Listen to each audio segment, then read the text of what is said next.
Back to the panel room. Tonight it's time to bring out those dice and see what it takes to actually write games. I'm your host, Jim Nettles. Let's see who all is coming in to help tell this story this evening, or at least roll a natural one. Daniel, you're up. Thank you, Jim. It makes me feel special. I mean, yeah. Hi, That's what everybody. I'm here My name's for. Daniel Hand. I heard that. Uh, yes, my name's Daniel Hand. I'm a British author, game designer, historian, therapist in private practice. My most recent book was Role-Playing Games in Psychotherapy, a Practitioner's Guide. Get it on Amazon, Barnes& and Noble, and wherever you get your reading material. God, that will never stop being cringe when I say it.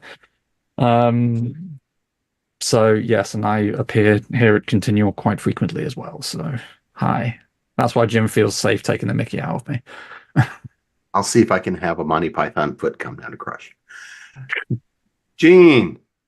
Hi, I'm Jean Rabe. I used to work for TSR for a lot of years, and I've done stuff for FASA, West End Games, Catalyst, a few others. I write fiction now, but I started with games. Aaron? I'm Aaron Rosenberg. Like Gene, I started in role-playing games, segued mostly to fiction at this point, but did about 70 role-playing games for various companies over the years. Michael? I'm Michael G. Williams. I am the distinctly least qualified person in the world to be on this panel. I started as a fiction writer, and I have written some for tabletop RPGs. I worked on Wraith the Oblivion 20th Anniversary Edition for Richard Dansky, and I'm working currently on 2 Rules Light tabletop RPG adaptations of other things that I had created or co-created. I co-host a podcast called Arcane Carolinas about myths, legends, and the modern weird here in the Carolinas. And my favorite system is the White Wolf Storyteller system. So let's actually sort of just start with where you guys got your start and what you just kind of in general done around the gaming industry. I kind of want to set up a general tone and a general idea of what does it really mean? What does it really take to kind of write in gaming? What does it look like? What's it feel like? So Daniel, I'm going to start with you on this one. Well, as I'm sure everybody will agree, what it looks like is kind of whatever you want it to look like. I mean, I'm probably going to put my foot in it with people who actually know what they're talking about in this conversation.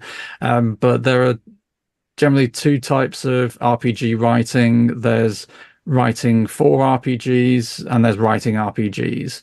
You know, one is taking a pre-existing, or at least pre-existing up here, set of rules and even setting and NPCs potentially, and putting something together that you can give out for other people to enjoy without them actually having to make stuff up as they go along. And then there's the actual knuckling down, figuring out what the mechanics are, and you know which specific clicky clacky dice rocks, math rocks you want to go, because yeah, I'm sure none of us have dice problems in this conversation. Not at all. So what got you started in game writing? Oddly enough, that not so much that as the project, but my work with clients. So I've been a therapist for mumble years now, and I'm coming into it from a player's perspective. You know, I've played RPGs before, and they're just an amazing fit for client work from a therapist standpoint. And so when it previously I was the consumer, you know, whenever I came into contact with RPG writing, it was as the player, the GM, the collector, the obsessive, what insert word here. But when it came to me writing, it became very much this is a really important topic. There is no writing on this subject out there at all. And, you know, thanks, Satanic Panic. And so it was a case of, well, we need to get books out about this. So then articles, and one thing leads to another, and all of a sudden I have a YouTube channel. Why? The world isn't ready to hear me talk for longer than 2 minutes at a time. So, Gene, what got you started in game writing? And you're on mute. I'll fix that. My parrot was being loud. I started attending conventions, and then I started running the convention, science fiction and gaming conventions. And then I got some freelance editing work from TSR and was writing adventures, and they called me up for an interview for the RPGA coordinator and hired me the next day. So I worked for TSR for, well, I'm thinking almost about 8 years. And during that time, I did a lot of writing for Dungeons and Dragons. I did card games. I edited rules for war games, kind of immersed myself in a variety of different things. It was a big departure from my newspaper days. Aaron, how about you? Well, I mean, I've been playing games since the AD&D box set. Was in a large gaming group in college. And then a couple of my friends and I decided, what the heck, let's write our own game. So wrote our own game, debuted at Gen Con in 94. And the last day of the con, I went around with a copy of it in my hand, went to various other publishers and said, hey, I wrote part of this. You're looking for writers. A couple of them took me up on it. Next year, I was back with another game in hand and a couple copies from some other things. A couple more people took me up on it. And then I got a call from Phil Bricado saying one of his writers had dropped out and he needed somebody to take over a book for him. And it just kind of went from there. So nepotism, that's what you're saying. Well, no, I didn't know Phil was the thing. We hadn't met, but I had talked to the White Wolf people, because I would go by their booth because I'd been playing Vampire since it started. And, he had picked up my name somewhere and he needed somebody who could take over a book. So, and the thing is, once you prove you can do it, it's, I got a bit of a reputation as a pinch hitter because once you show that you can do it fast and you can do it well, there's a lot of work out there. Michael, how about you? And yeah, I should have pinged Phil to see if I could get him on for tonight. Yeah. I, started out as a fiction writer who got talked into trying D&D in college. I was in a literary and artistic fraternity. It was a regular social fraternity with a frat house and everything, but we were all also either writers or artists. And one of my fraternity brothers needed an extra person for a D&D game, talked me into trying it. My immediate answer to everything was in D&D was, why don't I just have a gun? And I then got shown a copy of Vampire the Masquerade. Somebody who said, here, you can just have a gun. And you want a gun? Here's the damn gun. Right. And I played that a lot with a group of people who were also very creative in different ways. And the D&D campaign, or the D&D contest that eventually resulted in the Eberron setting, was happening. And those friends and I all said, oh, we could write a world for D&D. That can't be hard, can it? Because we had no idea what we were doing. So, everything looks easy. The first step looks easy when you're standing on the edge of the Grand Canyon and you've never heard of gravity before. So we did a bunch of, we did the thing that writers do. We made a bunch of scattered notes and nobody ever actually produced anything for it. But we all had really interesting ideas and it was an interesting experiment. In the meantime, as a writer, I had gotten to know Rich Dansky, who had been the lead developer for a bunch of stuff at White Wolf and worked on Vampire the Dark Ages and was the lead developer for Wraith the Oblivion and all kinds of really cool stuff that White Wolf had done. And he also knew that I had a lot of experience with White Wolf because I had helped run a pretty large online White Wolf game back in the days of like muds and muxes and stuff. And so when he was working on the 20th anniversary edition, he said, "Hey, you write horror, and we've been on panels together at a bunch of conventions, and we've done gaming panels together at conventions. Would you like to work on Wraith the Oblivion 20th anniversary edition?" That was totally nepotism. And I said, "Are you kidding? I would do that I would pay you to get to work on this." Happily, I didn't say that part first. I Yeah, said because he would have said yes. yes. And they So, told me how much I would get paid. And I said, "Oh, that's great. I would have paid you, but then I got to work on background and setting materials for Wraith the Oblivion 20th anniversary edition. And that really made me think, oh, this is a really interesting form of sort of cross training as a novelist. This is a way to learn a structured approach to world building as a fiction writer and to really expand the toolkit that I bring to being a fiction writer, in addition to engaging in a hobby that I love. So, like, there's no downside to this at all. And so now I like sit around and think about writing games and things like that, some of which I've actually worked on. But true to being a fiction writer, some of which I think, wow, that was a really neat idea. I'm going to get to that one day. And then the next day, I don't remember that it ever happened, much less what it was. This is why we keep the notebooks. Yeah. This is why I have an email address that all those kinds of things go to.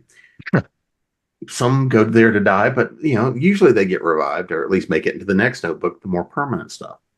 So, Gene, I will start with you on this one. What's kind of a starting point for building a new world for you?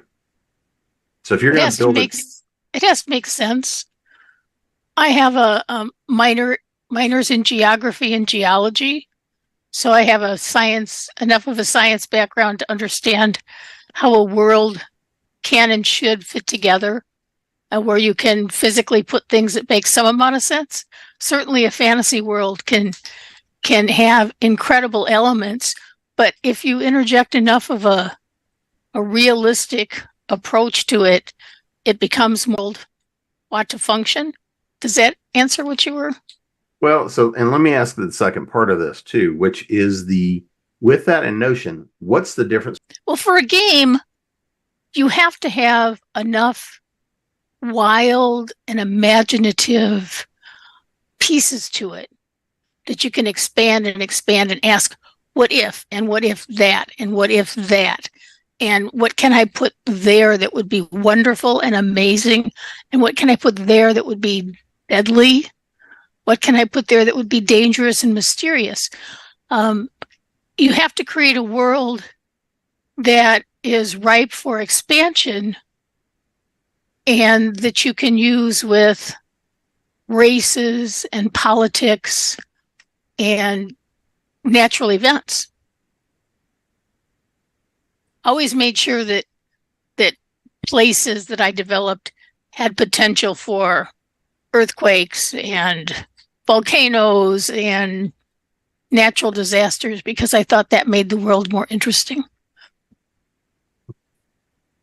Aaron, and I probably circled all around your question. That's what we all do. We're writers. Nobody ever does anything directly. Yeah, I mean, for me, it's the game starts with the elevator pitch. It's all about the initial concept. So, I mean, my first original game started with just the concept of what about a futuristic world where everyone's gone mad? My second one was what about a world? So 2023. Yeah, well, I wrote it 20 years ago, so yeah. So it has to start from there for me. It has to start with that basic notion, because that's where the story begins, and then the world develops from that. Well, if everyone is crazy in the world, why are they crazy? What does it mean to be crazy? What drove them crazy? How do you continue in a world where everyone is crazy? And that's where the world building really starts for me. And for me, the big difference between doing it for a game and doing it for fiction is when I'm building a world for fiction, it's usually because I have a story in mind and I have one story to start with. And I may come up with more stories in that world, but I have one story to start with. And it's sort of, what kind of world does that story fit in? But if I'm doing a game, it's not about my stories. It's about everybody else's stories. I'm building a world for other people to tell stories in. So I don't need to have a story in that world. I will wind up with a few usually because, I'll build adventures and things for people to start with. But it's really about setting up a world that has so much opportunity, like Gene was saying, that expansiveness.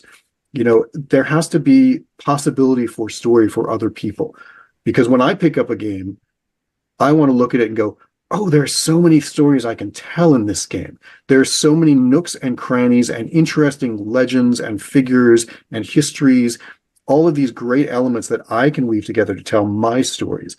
That's what I want people to get from games that I write. Michael? Fiction is always set up to ask a question, like it poses a question to the reader, and then it also answers the question. Or it, at the very least, like steers the reader really hard towards answering the question in a way that the text finds agreeable. But with a game, it's not even just that you ask the question and don't answer it. It's that you only sort of like halfway ask the question. It's almost like, there's like themed sets of refrigerator magnet words. My husband just got me one that is a conspiracy theory set. And so like you peel all the little words apart, and a lot of them are just like conjunctions and regular adverbs and stuff like that, stuff that I use in any setting. But then some of them are like tinfoil and United Nations and stuff like that. And, it sort of is steered towards being able to be used in a very specific way. And it just sort of like dumps all the pieces out in front of you and lets you get to work playing with them. And I feel like good game writing just sort of like dumps a bunch of game pieces out on the table and says to the player, wouldn't it be fun if this game was about X or Y or Z? Oh, look at all these pieces that are on the page, and prompts them to start getting creative. And I just think that's such a different thing. The very first editorial note that I got for the materials that I wrote for the background and setting for Wraith the Oblivion 20th Anniversary Edition was from Rich, and it said, "This is great. Stop trying to write a novel in the middle of my game book." And, they're just like, they're two totally different things. And they just serve different functions. They're different machines. Daniel? Yeah, I would second that. When you're creating a world just any scale setting for a novel or a short story, a piece of fiction, you kind of want to have at least a good idea of what's going on where, just about every level, which is why, so many of us fantasy writers end up obsessing over gods and millennia long backstories. Whereas the people who are consuming RPGs, okay, some of them are going to find that stuff interesting, but they don't really care what one god did to another god's sister that one time behind the parking lot. It's they want to know where they can point their character to hit something. And so when it comes to creating a setting, it's counterintuitive to a lot of us. You've got to kind of just rein yourself in and go, this is a sandbox, essentially. You can go there, you can go there, you can go there, but what you do with it, that is up to you. And as Mike was saying, it's not so much asking a question as hinting that there is a question to be asked somewhere. And you can approach that many different ways. You can start by drawing a map. You can start by just writing a dungeon or a one shot and building a world around it. But the last thing you want to do is give too much, because people will either resent you for railroading them, or they just won't bother reading it. In which case, you could have got paid the same amount of money for half the work.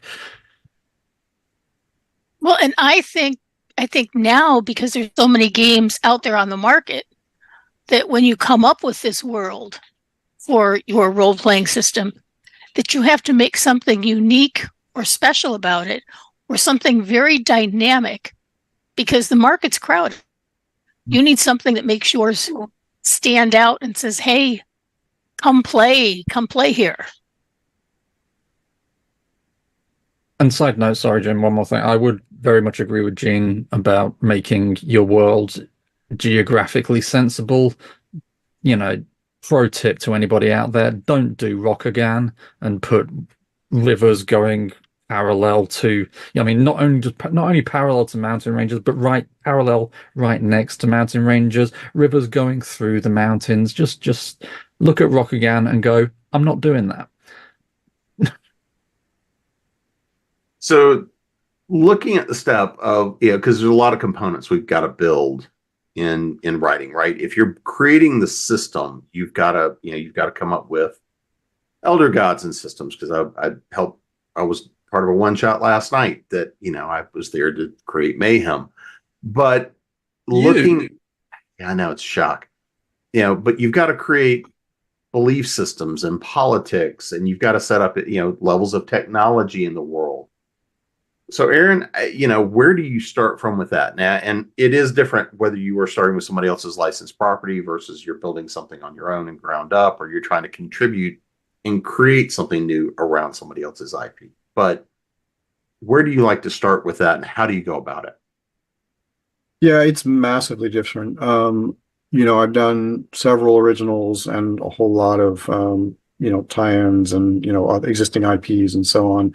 And when you're working on somebody else's property or a property that already exists, obviously you're filling in the pieces.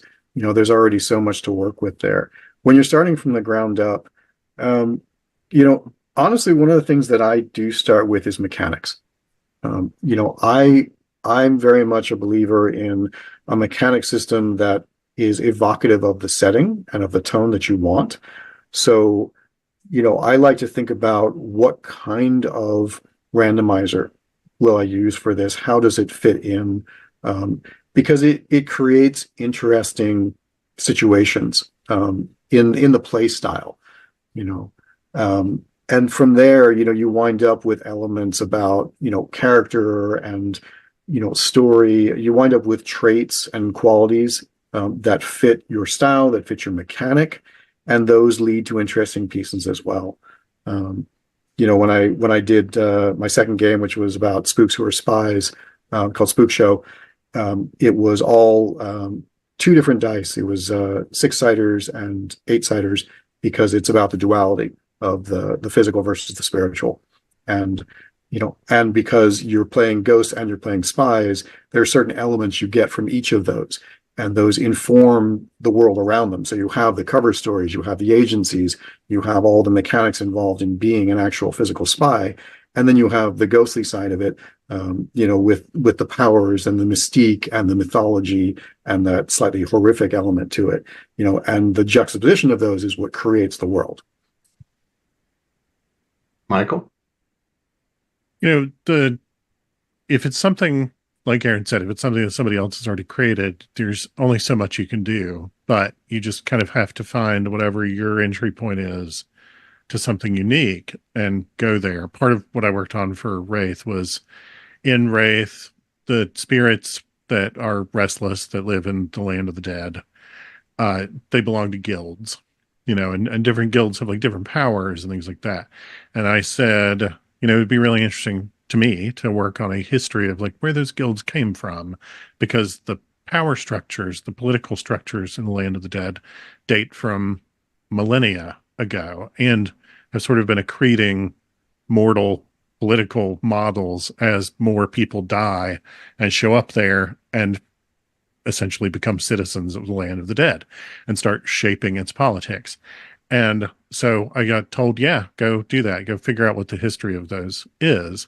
And so I went and did a bunch of reading about where guilds, medieval guilds, came from. And that related back, it turned out, to practices of like honoring the dead in ancient Rome.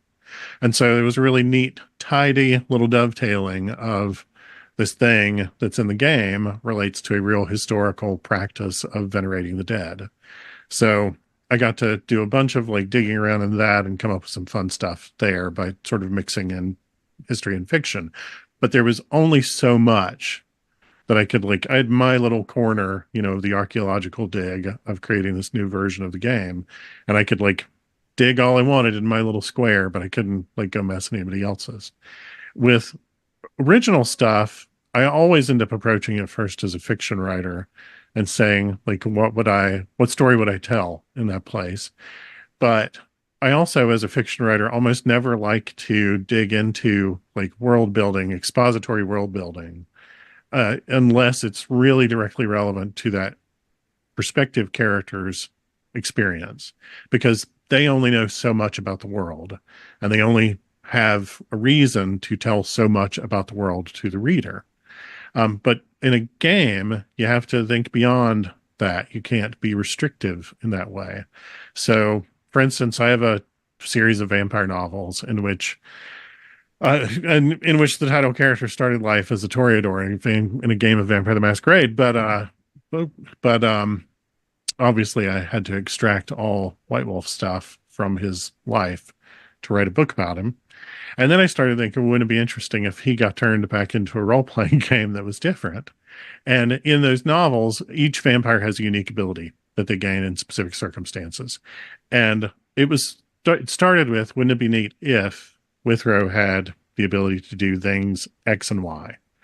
And then that turned into, when I started thinking about turning it into a game, well, okay, if Withrow has those abilities, then how does somebody else get their abilities? What does everybody in the world have that the character that I've already written not have? What does the presence of something in that character, what question does that raise about everybody in the world who is not that character? And from there, you kind of have to like spiderweb out into what are the things that actually influenced that character's perspective, even if it's never shared with the reader as a piece of fiction. What are the parts of the world that shaped their experience that are going to in turn shape the experience of anybody else who tries to step into the same world in a similar role? Because ultimately, I think every game that's based on fiction is kind of just an open invitation to the player to step into the world in the same way as the characters that they have already read. I don't know if that answer made any sense, but yeah, actually, I mean, it kind of goes along the lines of where, and one of the next things I want to talk about is actually how mechanics affect writing process. But so Daniel, what about you? Well, I mean, the big difference between creating something from the ground up and writing for an existing IP is the legal ramifications. Even if you've got an open game license, as I'm sure most people watching are aware, even that particular steady ship can be rocked by a bad press release. So you not only do you have to be aware of the legal side of things, make sure you're not stepping on anybody's toes there. That also goes into the as has already been said, the fictional side of things. Make sure you don't rewrite, just completely retcon a fan favorite module or something like that. When it comes to building it from the ground up, I think Michael, I think it was Michael who said it. Wouldn't it be cool if is a great way of starting just any RPG project. It doesn't matter what the coolness is. Would it be cool to have a world where everybody's a vampire apart from one person? Or would it be cool if you could just go around hitting somebody on the head and their brain literally falls out of their foot? I don't know. You heard it here first, folks. Start off with the rule of cool and go from there. But you've also got to ask yourself, well, what kind of game do I want to construct? Because there are many levels of role-playing games. I mean, endless arguments online on the internet, arguments on the internet. Now I've heard everything about, oh, that's not a real RPG. It's just a storytelling game. It's like, two words. The second one's off, mate. But there is a choice. Do you want to be heavily mechanical, where every possible skill is outlined, or do you want it to be a bit more narrative based, a bit more fluid, a bit more communal? Then, do you want to have a world to go with your system, or do you want it to just be a set of rules and leave it up to the buyers to create their own homebrew settings and many different levels in between all of those? So I think if you're going to start building from the ground up, you've got to kind of you've got to be decisive from the beginning. I want to do something like this. Otherwise, it'd be very, very easy to get lost in, but what if I do that? Oh, but I could do that instead. Oh, but, and eventually, 20 years have gone by and you still haven't written a single damn word. And that also leads on to things like playtesting. Make you be open to feedback, not just on your writing, but also on the game, because you will be, just as we're all blind to some typos, you're blind to inefficient rules, and be open to that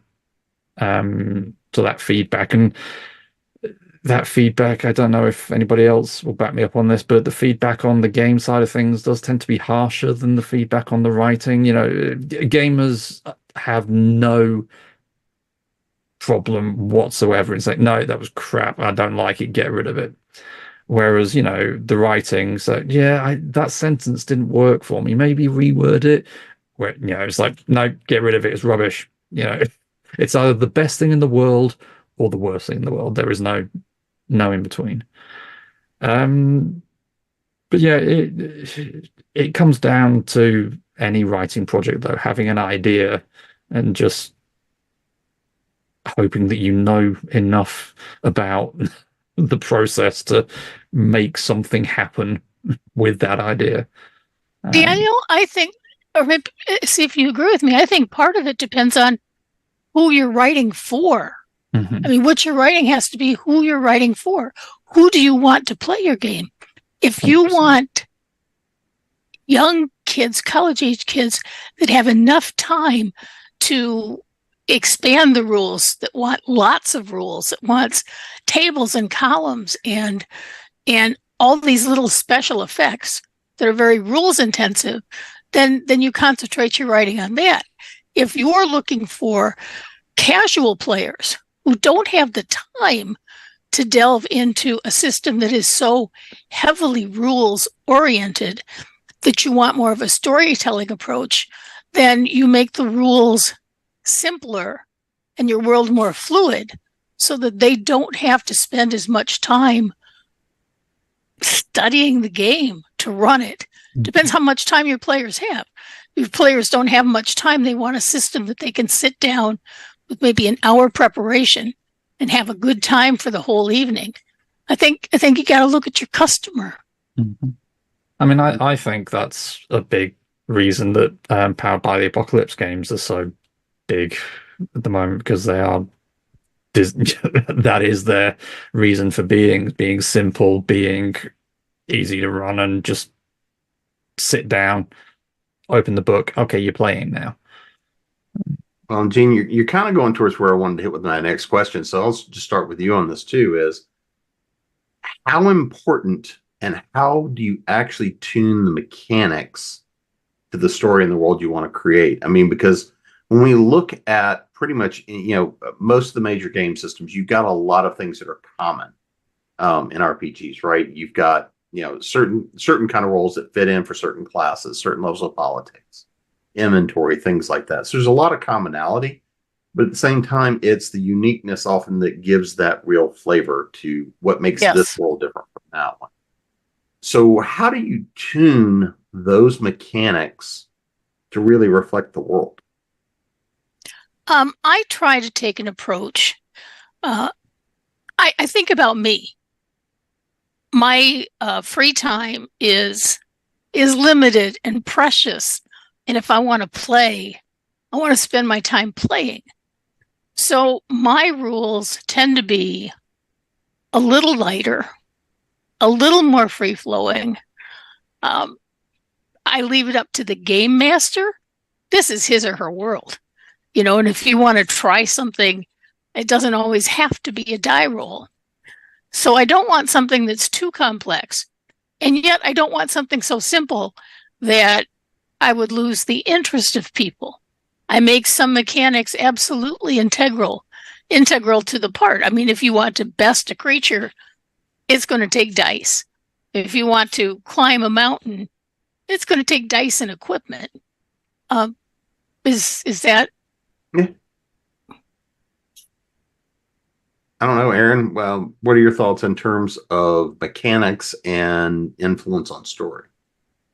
Well, like I said, I mean, one of the things that I do is I make sure that my randomizer system is tied directly to the setting and the stories that I want to tell. But like Gene, I mean, I've done, I've both played and written for diceless games. I've played and written for dice heavy games, dice intensive games. My personal preference tends to be towards a more narrative style.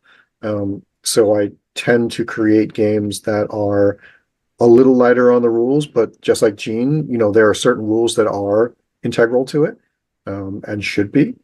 And, my goal though is to try to provide, a structure for the game masters. I mean, I wrote a book on game mastering secrets. It's all about how to give them the tools that they need and then let them ignore the tools they don't want. It's there shouldn't be so many rules in there that they can't find the story and can't find the game. But at the same time, there should be rules available to them, at least to show them how to build their own rules if they need to. It's one of the great things about being a game designer is when somebody comes up to you and says, oh, I love this game and I didn't see X, Y, or Z in it, so I built X, Y, and Z for it. Because you've given them the tools, you've given them the world, you've given them the setting, and you've given them the excitement to actually go out there and add to it themselves, which is amazing. It's like the game version of fan fiction, and it's incredible. And if you have provided the tools and they're consistent, then they can see where to go from there and they can see how to dovetail their work onto yours. Michael? I have no idea how you do that. It's going to be really frank. I until D&D 3rd edition, the first question that I asked anytime anybody addressed a statement to me in a D&D game was, what do I roll again? I had no idea. And the game system is just not the part that interests me, as a player. The game system just does not interest me. And this is not the thing I should be saying on this panel. But as a person running games, my first question sometimes to players when they want to do something is it important to you whether you win or lose this particular thing, that whether you succeed or fail in this particular thing? And if so, do they and I want the same outcome? And if we want the same outcome, we don't need the dice. Leave them in the bag. I don't care. I'm not interested in playing spreadsheets, the game.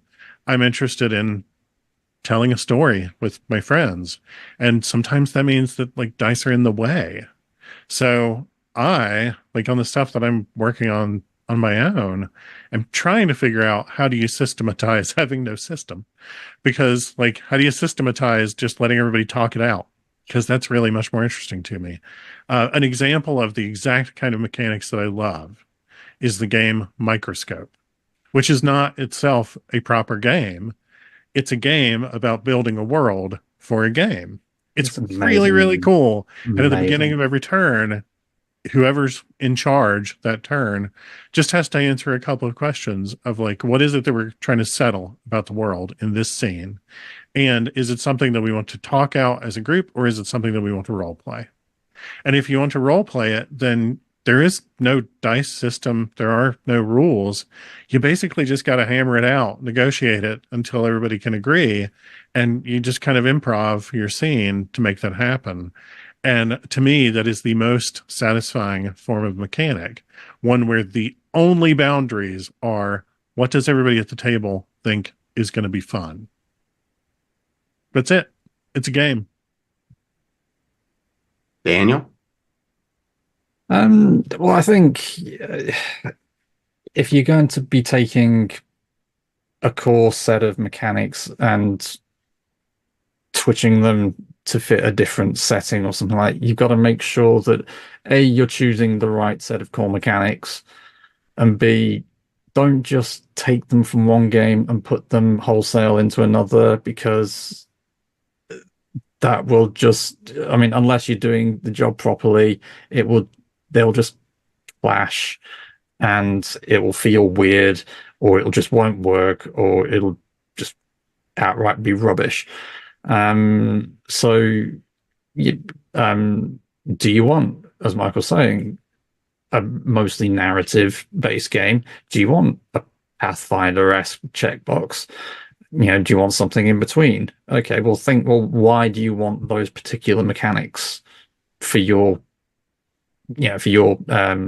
supplement, your game, your one-shot, whatever? And then think how you would kind of jerry-rig them so that they make sense in your game. So the example that comes to me immediately is the One Ring, where the bespoke mechanics that Cubicle 7 and now Free League have got for playing in Middle Earth, to me personally, feel perfect for Middle Earth. Just, I mean, it has the right focus on the right areas. Whereas I've played the same company's games using Dungeons and Dragons rules, with the same books, with the same art, but it even though they'd put a lot of work into it, there was just something slightly off about it, in my opinion. And so you've got to take the time to make sure that A, you're choosing the right rules, and B, you're reappropriating them properly. Fireball isn't an answer to everything, even if it would be cool to put it in every book ever. And again, what story do you want to tell, and how do you want to tell it? I just started playing the new anymore, but the Avatar role-playing game, because me and a bunch of friends are geeks about people who can throw rocks at each other using kung fu, and that's another Powered by the Apocalypse game. But the authors have gone to a lot of effort to make sure that the rules feel appropriate to the Avatarverse, whereas lesser writers would have just said, "Oh, you do this," So you've got to care, I think, is what I'm trying to say in my long-winded fashion. I want to go back to something just for a second, because something that Michael said, which I think is pretty important if we're talking about writing for RPGs, and especially if anybody watching this wants to get into writing for RPGs. Michael was talking about not liking to write mechanics. One of the things about writing RPGs versus writing fiction is that most RPGs are not written by one person. They're written by multiple people. So while I have built mechanics, I can build mechanics, I do build mechanics, I'm not a mechanics-oriented person. So 9 times out of 10, when I'm working on a game, unless it's my game and I'm the only one on it, I get brought in to do backgrounds, I get brought in to do characters, I get brought in to do game mastering advice, world building, but I don't get brought in for the mechanics. Somebody else does the mechanics.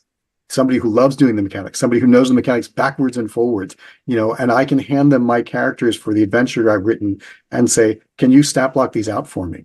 There are people whose specialties are world building. There are people whose specialties are game mastering, people whose specialties are mechanics. And you don't have to do all of them yourself. You don't have to like half of them. You just have to find the parts that you like and work with people who like the other parts so that you guys can all work together. Yeah. And Michael, I know you got to hop here in a minute, but I do want to start with you on this question. And this is, how do you actually go about writing these adventures within these worlds and the mechanics, right? How do you set up, oh, this is where there's going to be a trap on the chest, or, this is hidden. How do you go about structuring that story? Steal from other media that you enjoy. I think basically ask yourself, like, what movie do I want players to think of or have in mind as they play this?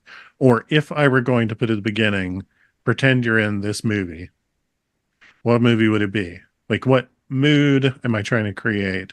What sense of the danger level am I trying to create? What are the stakes in this?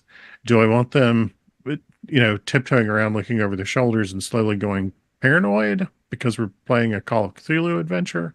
Or do I want them, like barrel rolling through the door and kicking everybody in the face and throwing knives around and laughing heartily and having a grand old time, which is, some other, any of a number of other games. And basically, like, do I want them to feel like they're playing Indiana Jones, the role-playing game, or do I want them to feel like they're playing Star Trek, the role-playing game, or whatever, without it necessarily needing to be in those properties?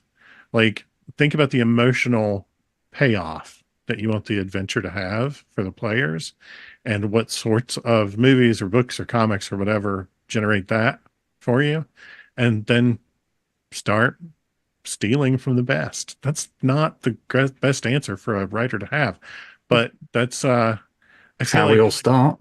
I feel like leaning into the core foundational elements of those kinds of experiences and other media and seeing what that inspires is a good start. That's Daniel? a good point. And I think you also have to think about the other when you're writing something for a role-playing game or an adventure game. The characters are brought by the players. And so they'll bring that human element. You have to think about the other. You have to think about the dragons and the giants and the oozes. And you have to create creatures and politics that are other than human. Something that is different, something that isn't a human in a lizard suit, something that isn't a goblin should think like a goblin, not like a human that's shrunk down in its scales. They need to have different thoughts, different goals, different things that are important to them, and they should be other than human.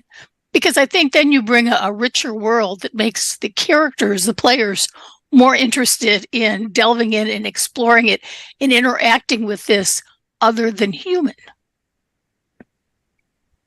Applies to science fiction too. Just you have to provide all the other.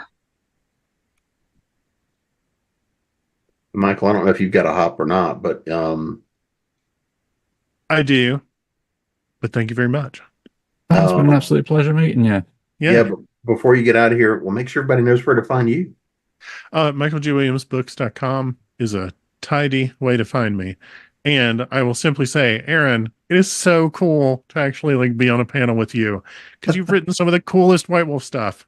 So, and I'm a huge White Wolf fanboy. So thank you very much. Oh, good to meet you. And it was wonderful to meet all you. Thank you. See you soon. All right. So Daniel, I'm going to throw this at you now. What's it like to write that module in somebody else's world, somebody else's system, but try to go about crafting the story? Well, that is probably what most people watching this with any experience of writing for RPGs is going to have, because the number of fan-written modules out there just multiplies exponentially day in, day out. And just write what you want. It's the same. It's the same with anything else. Think about the game. Jean said it herself earlier. The game you want to play, because if you think it's cool, if you enjoy it, somebody else will. And the danger, as with any writing gig, is to start second guessing yourself. Is what I'm writing up to snuff? Well, probably not the first time, but when you go over it the second time, you'll make it better. And and then it becomes any other writing job. You know, there, as we all know in this conversation, there are no magic bullets here. You've just got to put the work in and do it. You've just got to keep putting one word after the other, and then once you've finished, you've just got to go and rewrite it all again because the first draft probably wasn't as good as you want it to be. But yeah, as Michael was saying, just copy. You know, there are so many great ideas out there. If you see a cool monster, just write that. Figure out ways to get other people's characters to be just as excited about that monster as you are. You might want to talk about how to break into the industry, because it's not always an easy thing. Mm. Yeah, and I do want to go to that kind of next to talk about just the industry side of stuff. But I didn't know, Gene, if you had anything to add about actually writing the modules themselves, the adventures themselves. Yeah, I always write with a story in mind, understanding that the end might change.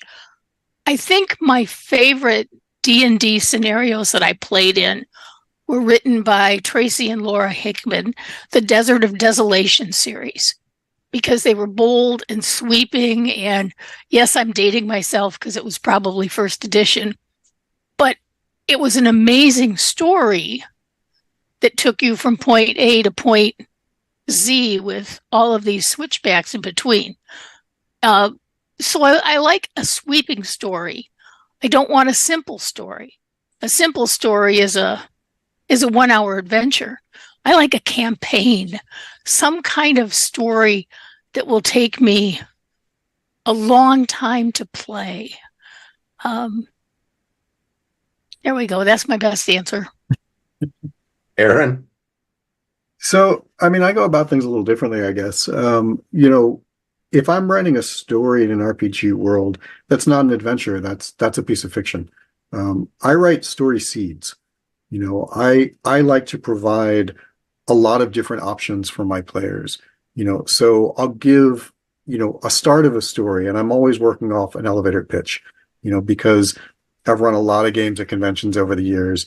And, you know, that one line that's in the book, the one line when people come up to you and say, "Oh, what's this game about?" And you say, "Oh, you know, you're a group of adventurers who are trying to rescue a bunch of people trapped in the mines," you know, or whatever it is. It's that one line that either grabs them or doesn't. But from there, they can go 12 different directions, and knowing players, they will. You know, so Yes. if I give them only one direction, that's me telling a story and they're just along for the ride, and that's not fun. You know, what's fun is me saying, "Okay, are you going that way? Are you going that way? Are you going that way?" And I have things in all those places. And those things lead to other things. You know, it's very much a choose your own adventure setup, you know, and some of those things are only partially formed. And some of them lead back to some of the same things. And then, you know, for me, one of the most important things is to make sure that it doesn't occur in a vacuum. So while the players are deciding, are they going here? Are they going there? Are they doing this? Are they doing that? There are other things happening around them. There is a whole world occurring. And that world catches up to them from time to time because they are in this world. So if they make this turn instead of that turn, they're going to run into that thing because that thing was coming along at that pace. You know, if they went that way instead, they'll miss that thing, but they'll run into this other thing. And by providing all those opportunities, it lets the players really take charge. It really becomes their story. And that's what I want for an adventure. I want them to feel that they're the ones really crafting it. I'm just giving them the tools. And then I'm sitting back because honestly, some of the best games I've ever run, I've started something out and the players just start going. And I'm like, "Okay, you know what? You guys go. Like, you know, if you need me to tell you what's around the next corner, I will. But in the meantime, you're just having fun and I'm having fun watching it." And that's great for everybody. Well, and Gene, I'm gonna go to your point next, which is the part that everybody loves to forget, which is it's still a business, right? If you want to get Yes. into it, it's still a business. It's still work. It's everything else. You know, we kind of started with everybody's intros about how you how you wound up finding your way, which comes from being there, right? It's about being present, being in a place where you can get known. But let's talk a little bit about the business, right? Let's talk about how you get into it, how you fall into it. I don't know if anybody wants to start with that. Any thoughts, advice? Well, I mean, it used to be that, like I said, what I did is I went around at Gen Con and literally walked around with a book that my friends and I had written and tried to get other publishers interested in hiring me, and a few of them bit. But there are places, there are companies that have open calls. There are companies that have fanzines. There are companies that, have forums where you can put up, I created this character class for my own game, and what do people think of this? And in most of those places, the game company has people who are involved. There are mods, and things like that, who are watching, who are answering and responding. And honestly, there are people who get picked up that way because, a moderator sees somebody and says, that's an interesting character class. Let's see what you could do with this piece. And again, it's in part because so many games are made by so many people. And so a lot of game companies are always looking for one more person to fill in, 1,000 words here, 5,000 words there, create one race for this, create one spell for that, but that gets you in the door, and it gets you known, and it gets you credits, and you just sort of build on that. That is the best way to get your foot in the door. There used to be Dragon Magazine and Dungeon Magazine, and they were excellent avenues because you could submit to them and you might catch somebody's eye. And the more things you sold, the higher up you moved in the chain to get freelance work. I used to get a lot of submissions when I worked for TSR for the various departments, and I can tell people what not to do. Don't send something and say, well, I'm inspired by these products your company puts out, but I can do much better. Or I didn't like this because this was no good, but use mine. Mine is better. You don't slap the company in the face for what it's putting out. You might want to compliment them. I thought these series of adventures were wonderful, and I would so like to be part of this world. Now that's a little more polite. Another thing that you can do is there are conventions all over the country.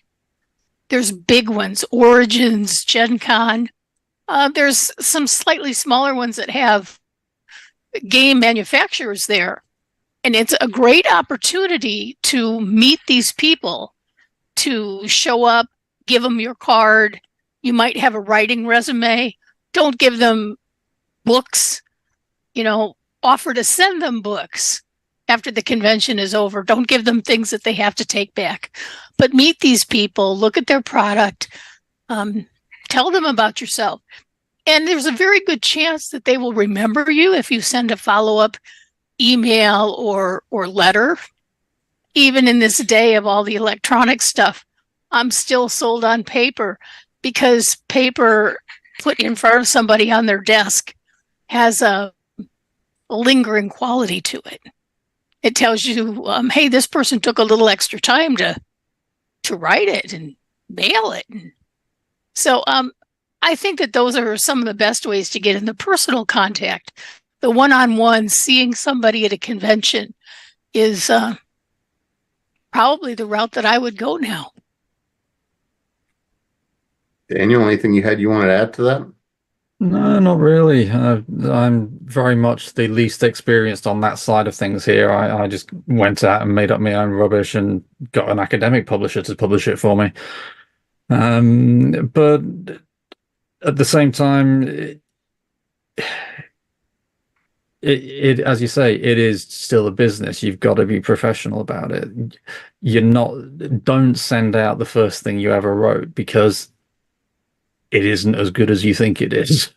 I mean, it isn't as bad as you think it is either, but it certainly isn't going to be. If you're sending it out, don't. So just do the same thing that any writer in any field has to do. Practice your craft. Get good at what you do. And as Aaron was saying, there are, if you want to call them that, scouts out there. They are keeping an eye out for the next people, because it's an industry. It's not just a couple of people, in some back office somewhere. There are lots of companies doing this, and they will always need more writers. So if you put the time in, get good at what you want, what you say you want to be good at, submit it or put it up for free. I mean, you've got things like sorry, it's gone 1 o'clock here. My brain's shut down. The DM's Guild.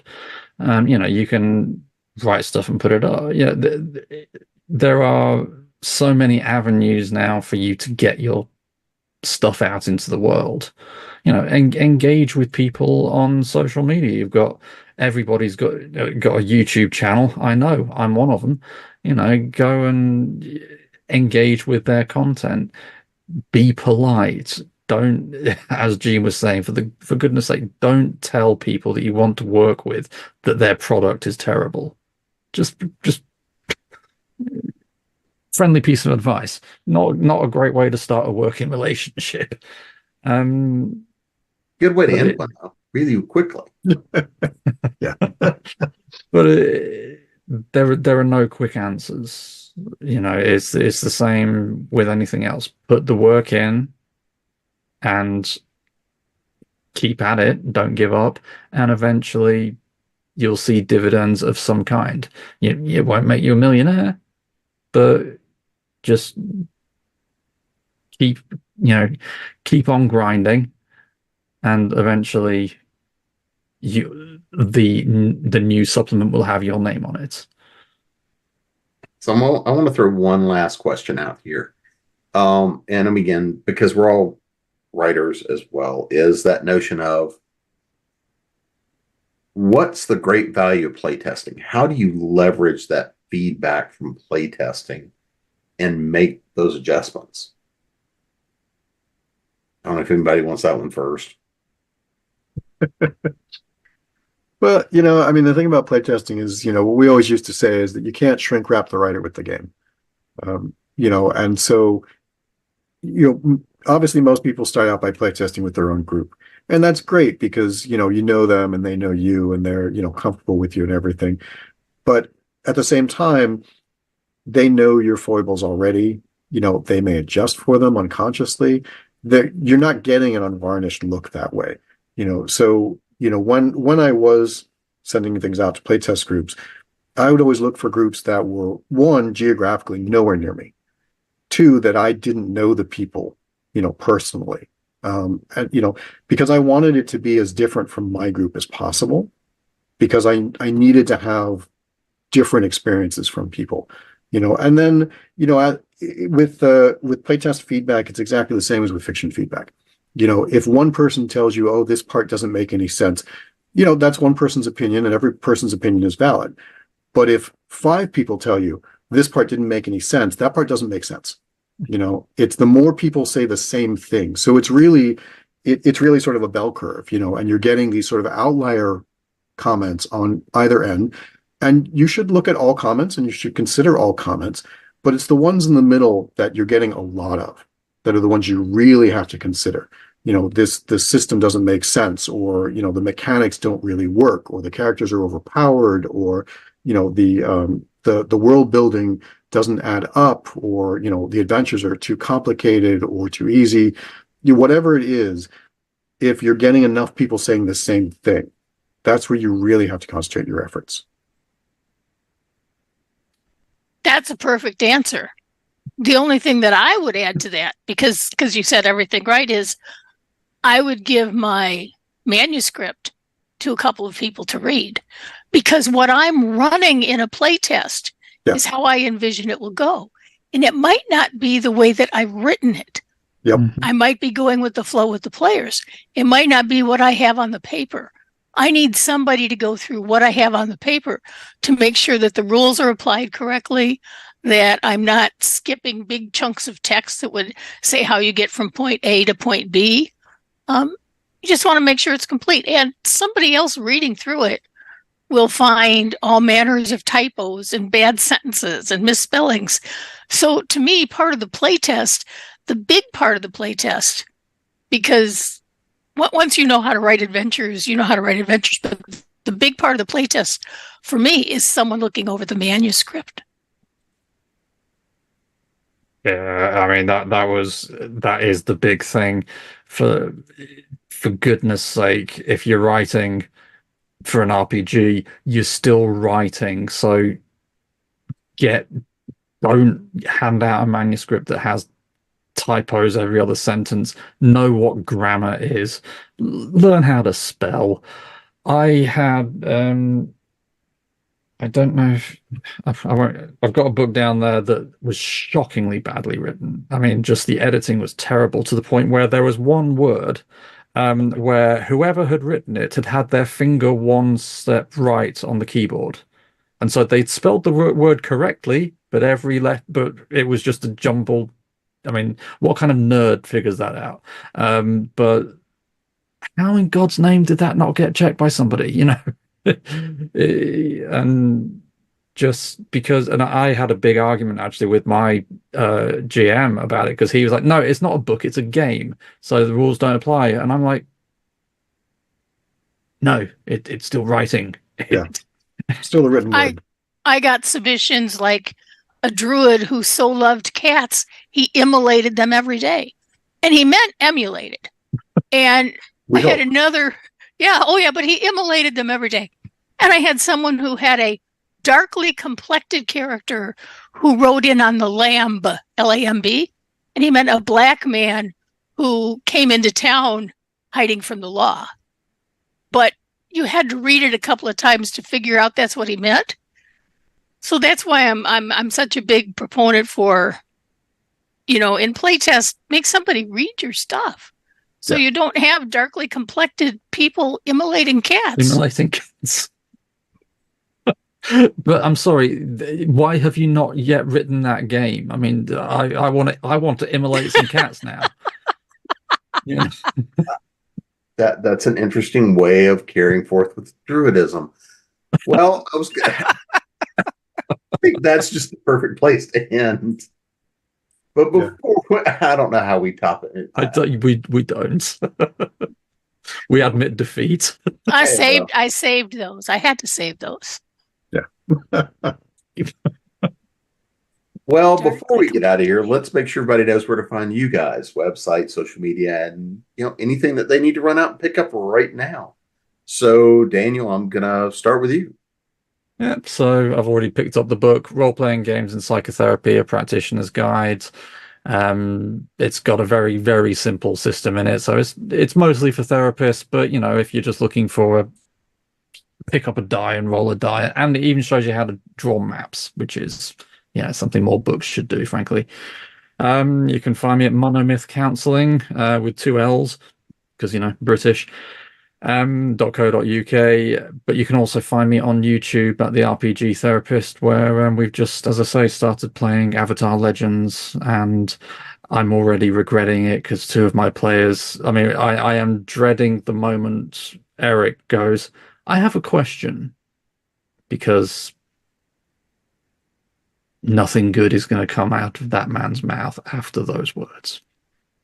So yes, please come and join the madness. I need your support. Jean? You can find me at jeanrabe.com. I write mysteries right now, but I dabble in fantasy. I can't seem to get away from that. I'm working on a fantasy novel right now, a sequel to my first Goranth book with Craig Martell. Still play games. I play a couple of Pathfinder games, 2nd or 3rd edition, and this new edition thing that doesn't trip my triggers because it has too many rules. My favorite game of all time was West End Games Star Wars with all the D6s. Yep. Good choice. Good choice. Aaron? Yeah, you can find me at GriffinRose, GRYPHONROSE.com.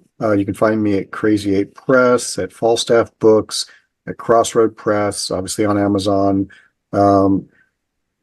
Mostly I'm doing fiction these days as well. I've got a new book coming out March 1st. It's actually a straight up Regency romance with pirates. It's called The Adventures of Cannon Bell. That'll be available on Amazon and Barnes and Noble, etc. And you can find me at a couple of conventions like Farpoint this coming weekend, Shore Leave this summer, Origins this summer. Yeah. And you can find me at jamespnettles.com, authoressentialsworkshops.com, gradingpros.com, and of course, you're a ConTinual. And we'll see you again soon. Thanks, everybody. Cool. Thanks.